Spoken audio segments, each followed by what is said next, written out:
आज का धरना प्रदर्शन जो रखा है वो किस मुद्दे को लेकर रखा है? आज 17 सितंबर 2025 भारत देश के 700 से ज़्यादा जिलों के अंदर माननीय वामन मिश्राम साहब के आदेश के ऊपर पूरे भारत देश के 700 से ज़्यादा जिलों के अंदर आज धरना प्रदर्शन 17 मुद्दों को लेकर रखा गया है, जिसके अंदर जो है ये Bharat Mukti Morcha, Buddhist international unit, राष्ट्रीय परिवर्तन मोर्चा और बहुजन क्रांति मोर्चा, राष्ट्रीय मुस्लिम मोर्चा, ऐसी बामसेप की जो अन्य 92 संगठना है वो इस आंदोलन के अंदर जो है शामिल है। इसके अंदर 17 मुद्दे हैं, जो जैसे ओबीसी की जाति न्याय जनगणना होना चाहिए, आदिवासियों के ऊपर अत्याचार रुकना चाहिए, SC ST ओबीसी दूसरे सब लोगों की जो है जाति। तो बौद्ध विहार है, ये बौद्ध विहार जो है ब्राह्मणों कब्जे से निकलकर बौद्ध लोगों को देना चाहिए। इसमें मुसलमानों से रिलेटेड जो है 2 मुद्दे इसमें रखे हुए हैं। एक तो ये है कि जो जैसे आपके जो मुद्दे हैं ना वो शॉर्टकट में थोड़ा सा बताइए आप। मुसलमानों के 2 मुद्दे हैं, जैसे वक्फ संशोधन जो कायदा 2025 जो 8 अगस्त 2024 को शुरू हुआ, तो इसके वामन विश्राम साहब ने जो है इसका अपोज जो है संगठन के माध्यम से किया। 4 अप्रैल 2025 को ये बिल पास हुआ, वक्फ संशोधन कायदा। 9 अप्रैल ये जैसी पास हुआ, उसके 5 दिन के बाद 9 अप्रैल को पूरे भारत देश के अंदर जो है 577 जिलों के अंदर जेल भरो आंदोलन किया गया। ये जेल भरो आंदोलन का जो असर हुआ वो सुप्रीम कोर्ट के ऑर्डर के ऊपर हुआ कि उसके 1 हफ्ते के बाद सुप्रीम कोर्ट ने जो है वक्फ संशोधन जो कायदा जो बनाया था इसके ऊपर स्टे दे दिया। फिर 14 जून को मिश्राम साहब के माध्यम से पूरे इंडिया के अंदर जो है निवेदन दिया गया वक्फ संशोधन कायदा और मुसलमानों के ऊपर अत्याचार के ताल्लुक से।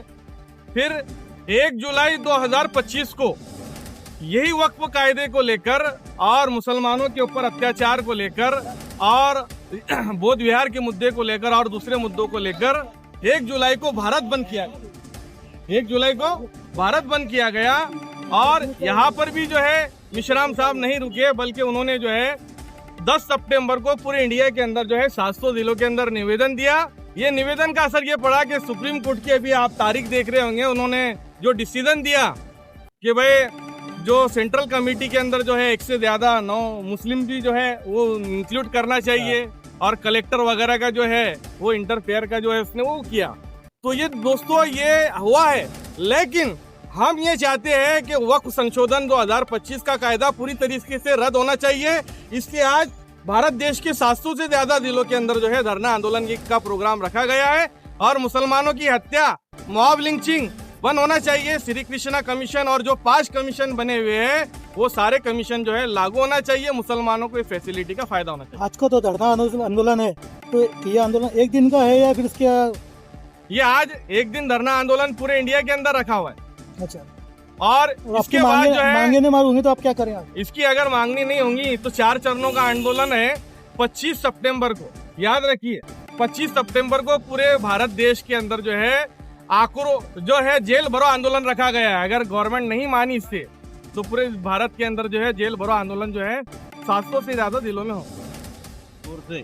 सर, आज का जो आंदोलन रखा गया किस मुद्दे पे सर, इसके बारे में आप क्या बोलेंगे? हमारे डॉक्टर शाकिर साहब ने जो भारत मुक्ति मोर्चा के मुस्लिम विंग के अध्यक्ष है, उन्होंने आपके सामने तफसील से रखा है, लेकिन पूरे देश में कई बरसों से आदरणीय मिश्राम साहब जो लड़ाई लड़ रहे हैं गरीबों की, आदिवासियों की, दलितों की, अल्पसंख्यकों की, पिछड़े वर्ग के लिए, ये जिस तरीके से लड़ाई लड़ रहे हैं समाज का, गरीबों का, हमेशा उनको पाठिंबा रहा है।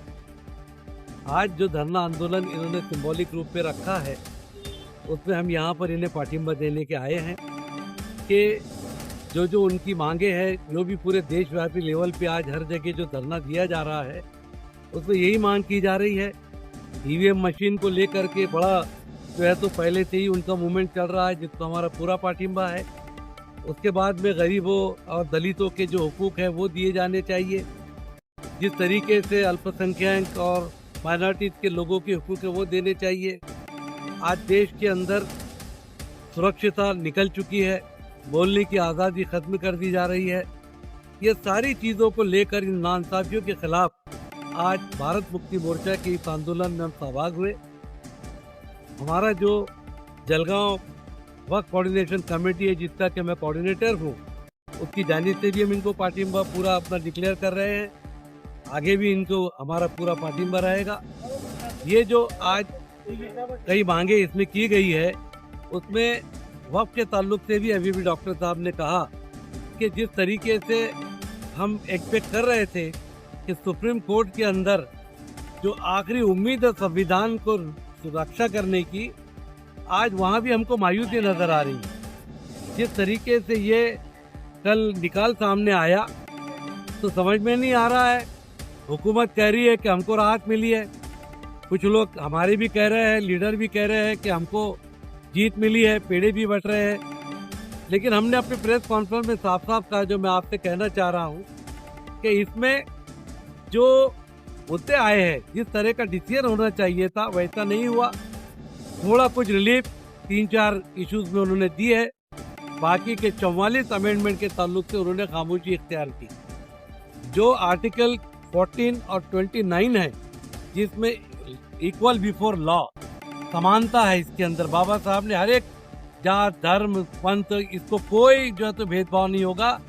आर्टिकल 14 का उल्लंघन हुआ। जो अमेंडमेंट हो रही है, जो कुछ भी निर्णय कोर्ट ने भी जो दिए है, वो सिर्फ वक्फ बोर्ड को दिए है। बाकी के हमारे जो मंदिर एंडोमेंट एक्ट है, जो हमारे सिख भाइयों का गुरुद्वारा प्रबंधक मंडल है, जो क्रिश्चियन धर्म का है, जो हमारे बौद्ध भाइयों का है, ये किसी के साथ में कोई बर्ताव नहीं, लेकिन सिर्फ वक्फ बोर्ड के पीछे लगे हुए हैं। यहाँ सुप्रीम कोर्ट ने कहा कि 22 सेंट्रल काउंसिल के वक्फ के जो मेंबर रहेंगे, उसमें 4 नॉन मुस्लिम रहेंगे और जो 11 मेंबर होते हैं स्टेट के, उसमें 3 रहेंगे। ये कौन सा प्रावधान है, मेरी समझ में नहीं आया। जब आर्टिकल 29 में साफ कह दिया गया है हर धर्म वाले अपने अपने धर्म के वोट चलाएंगे, अपने अपने धर्म का जो है वो काम करेंगे, तो फिर ये 3 और 4 दे के फायदा क्या है। दूसरी बात ये कि पूरी चीजें बाय अपॉइंटमेंट है। अब शासन जब अपॉइंट करेगा तो मुझे ऐसा लगता है कि अपने तलवे चाटने वालों को अपॉइंट करेगा। डेमोक्रेसी में कोर्ट से उम्मीद थी कि वो ये कहते कि जमहूरियत और लोक स्वतंत्र अगर करना है तो बाय इलेक्शन इसके मेंबर आने चाहिए, वो नहीं आए। ऐसी बहुत सारी बातें हैं, उसको लेकर के हर तरफ बेचैनी पड़ी है। वो भी एक आंदोलन चलने वाला है आज, क्योंकि इस आंदोलन के अंदर अलग अलग धर्मों के जो जो पीड़ित लोग हैं, उसके लिए जो आज मेजरान साहब ने आवाज उठाई है, हम भी इनको पार्टिंबा देने के लिए यहाँ पर हमारे साथियों के साथ आए हैं। मैं ईश्वर से प्रार्थना करता हूँ कि मेजरान साहब की इस कोशिशों को अल्लाह कामयाब करे। तीस इंटरनॅशनल नेटवर्क आणि भारत मुक्ती मोर्चा या सामाजिक संघटनांच्या वतीनं संपूर्ण भारतामध्ये 4 टप्प्यामध्ये हे आंदोलन केले जातं। पहिला टप्पा 10 सप्टेंबरला झाला। भारतातील प्रत्येक जिल्हाधिकाऱ्यांना निवेदन दिले गेलं। आज दुसरा टप्पा आहे आणि या दुसऱ्या टप्प्यामध्ये बुद्धिस्ट इंटरनॅशनल नेटवर्क आणि भारत मुक्ती मोर्चा या 2 संघटनांमार्फत हे धरणे आंदोलन या ठिकाणी आयोजित केलेलं आहे। बुद्धिस्ट इंटरनॅशनल नेटवर्कची मागणी अशी आहे की जे बिहारमध्ये बोधगया आहे आणि या बोधगयेमधले जे महाविहार आहे, हे महाविहार या देशातील ब्राह्मणांच्या ताब्यात आहे आणि नेहरू प्रधानमंत्री असताना 1949ला त्यांनी कायदा केला होता। तो कायदा रद्द करावा आणि त्या ब्राह्मणांच्या ताब्यात जे बौद्धांचं श्रद्धास्थान आहे, ते श्रद्धास्थान भारतातील बौद्धांच्या ताब्यात देण्यात यावं। दुसरी मागणी अशी आहे की चैत्यभूमीला जे बाबासाहेबांनी त्या ठिकाणी दीक्षा घेतली, त्या दीक्षाभूमी ही RSS आणि ब्राह्मणांच्या लोकांनी त्याच्यावर कब्जा केलेला आहे। त्यांच्या बाजूला जे कृषी महाविद्यालय, ते कृषी महाविद्यालयाचं स्थलांतर हे दुसरीकडे करून त्या ठिकाणी 1000 बनते प्रशिक्षण घेतील आणि 1000 बनतेंची त्या ठिकाणी निवासाची व्यवस्था करण्यात यावी, अशी आमची मागणी आहे। त्याचप्रमाणे त्या ठिकाणी 1000 लोकांचं प्रशस्त असं ग्रंथालय आणि त्या ठिकाणी अभ्यास करणाऱ्या विद्यार्थ्यांची निवासाची व्यवस्था झाली पाहिजे. अशा प्रकारच्या आमच्या बुद्धिस्ट इंटरनॅशनल नेटवर्कच्या माध्यमातून या मागण्या आहे. भारत मुक्ती मोर्चाचं सुद्धा हे 4 टप्प्यात आंदोलन आहे. त्याच्यापैकी भारत मुक्ती मोर्चाची अशी मागणी आहे की या RSS बीजेपीने या देशामध्ये धुमाकूळ घातलेला आहे. काँग्रेसने 2004 आणि 2009ला EVMच्या माध्यमातून निवडणुका जिंकल्या.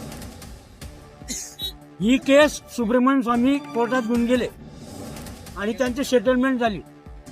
आणि 2014 आणि 2019 EVMच्या मार्फत बीजेपी सत्तेवर आहे. तर EVM वर निवडणुका न घेता बॅलेट पेपर घेण्यात याव्या म्हणून आज देशभरामध्ये धरणे आंदोलन केलं जात आहे. दुसरी मागणी अशी आहे भारत मुक्ती मोर्चाच्या मार्फत की जे मुसलमानांवर मॉब लिंचिंग होते, ही मॉब लिंचिंग वर पायबंद घालावं. त्यानंतर जे आदिवासी लोक आहेत, ज्या आदिवासी लोकांवर अत्याचार होतात ते अत्याचार थांबावे. जे धर्मांतरित ही आदिवासी आहे आणि धर्मांतरित ख्रिश्चन आहे त्यांच्यावर अन्याय अत्याचार होऊन राहिले. या सर्व मागण्याच्या विरोधामध्ये धरणे आंदोलन आहे. जर या धरणे आंदोलनाच्या मागण्या मान्य झाल्या नाही तर 25 सप्टेंबरला भारत मुक्ती मोर्चामार्फत जेल भरो आंदोलन आहे आणि 15 ऑक्टोबरला प्रत्येक जिल्ह्यावर, महाराष्ट्रातील प्रत्येक जिल्ह्यावर मोर्चे आयोजित करण्यात आलेले आहे.